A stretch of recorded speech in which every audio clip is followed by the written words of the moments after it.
So I have a theory, and it's not that because I would be fucking terrified. But I think somebody comes in my room. I think it's my dad, and I think he moves them. Like when I'm not home, I think he moves the toys because they're never in the same position that they're in.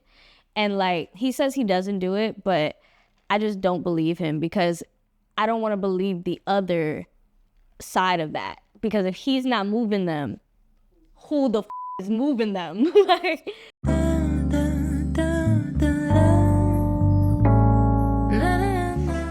my name is Abby Jasmine, aka Abatha Jabatha, aka Abby Jasmine, aka I'm really just a girl. And I'm here with Propmyganda.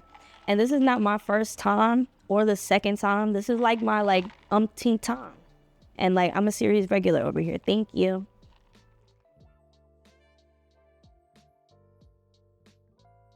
I call it's R&B, but my R&B stands for rhythm and bars. I gotta eat that right.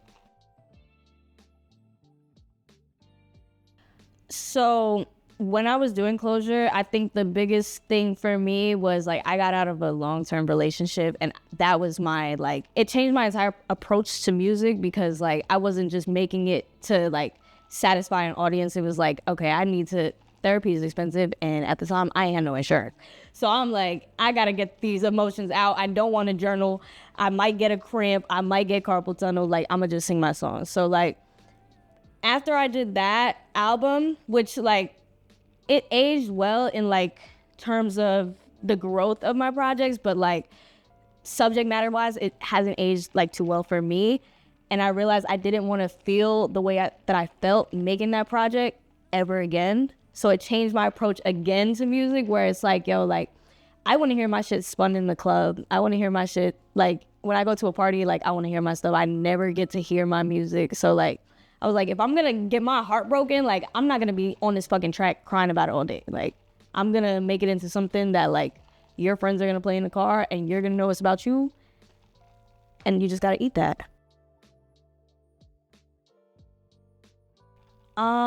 It's really a mixture of a lot of different things. I would say, like, for me, I would say being from New York, especially being a woman who makes music, people want to hear bars, period. So it's like, I feel like I always have to bring that energy.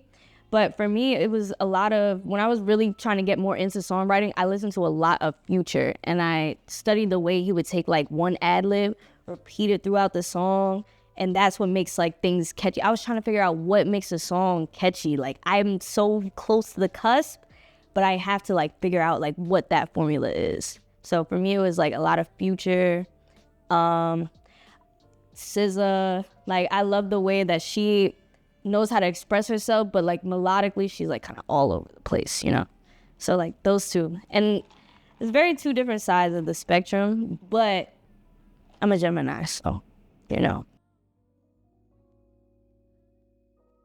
So let me say this. For the past couple of years, well, since I've been independent, all my cover arts have been done by me. So let's start there. I'm multifaceted. And also like I don't like to wait on people. So like I just like to take things into my own hands. Project is coming soon though. I'm finishing it up. It's good. I like it.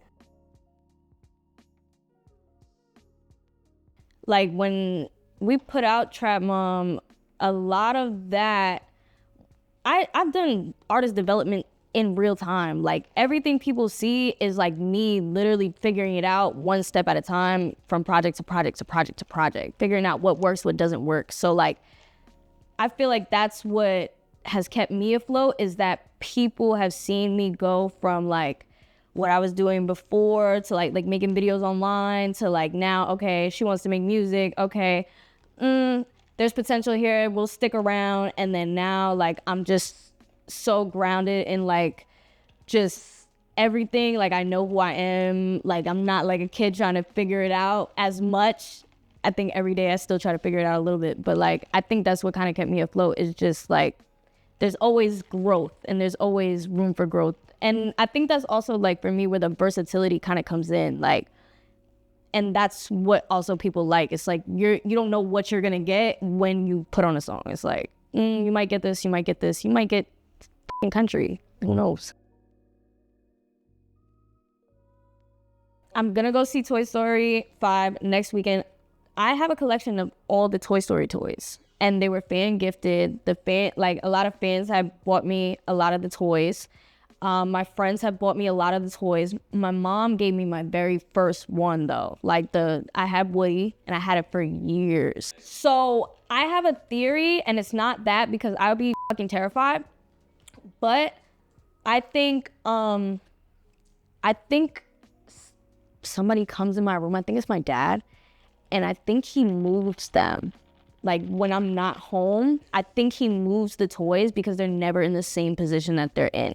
And like he says he doesn't do it, but I just don't believe him because I don't want to believe the other side of that. Because if he's not moving them, who the is moving them? Like, so, and I don't want to know.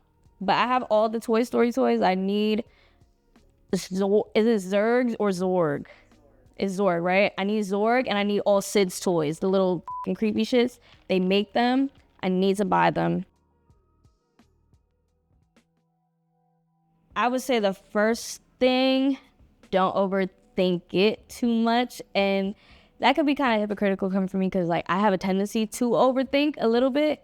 But then there's the other side of me that is like, nah, like I'm not going to overthink it. So I say don't overthink it because there's always, especially independent artists, like you have room to like do so much more and like keep going and keep figuring it out. And there's nobody rushing you. You're not on anybody's timeline. You could just drop and drop and drop and drop.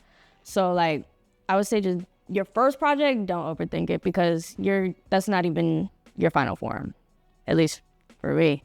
I was like, when I dropped that, I knew, like, I was like, nah, it gotta get better than this. Like, I wasn't even satisfied, like, when we handed the project in. And then I'll never forget, we were playing the project. I was playing the project for one of the A&Rs at the label. And he was like, after I played the entire thing, he was like, I see what you're trying to do. And I was like, oof. Mine is my first project ever. So it's like, it kind of like, my confidence was also a little shot.